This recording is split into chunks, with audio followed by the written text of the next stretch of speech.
રાણપુરથી 65 વર્ષીય આધેડનો મૃતદેહ મળી આવવાનો મામલો સામે આવ્યો છે। ત્યારે આ મામલે પરિવારે મૃતદેહની ઓળખ કરી મૃતકના પુત્રએ રાણપુર પોલીસ પર ગંભીર આક્ષેપ કર્યા છે।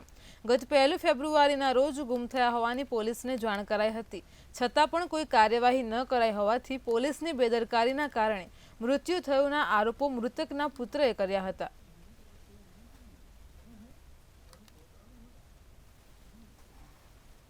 દીકરા સાથે હું ગયેલો અને અરજી દીધેલી છે, એમાં ખુલ્લો ઉલ્લેખ કરેલો છે કે આ તકિયામાં ગયા પછી પાછા આવેલા નથી, તો એ કાર્યવાહી કોઈ કંઈ કરેલી જ નથી પોલીસવાળાએ।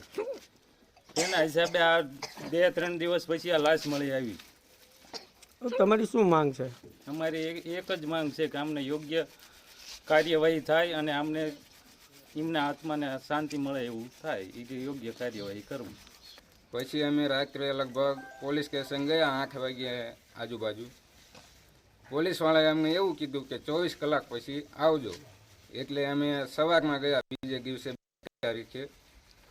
પછી પોલીસ લોકોને અમે ફરિયાદ લખાવી, પણ ફરિયાદ લખાવ્યા છતાં કેમ કે અમે નાના માણસો છીએ, એમને કોઈ જવાબ દીધો નથી કે કોઈ કાર્યવાહી કરી નથી। અને અમે ચોખ્ખું કીધું હતું કે ભાઈ પોલીસ સાહેબ, મારા પપ્પા છે એ કકિયામાં દારૂ પીવા જાય છે અને ત્યાંથી પાછા આવ્યા નથી।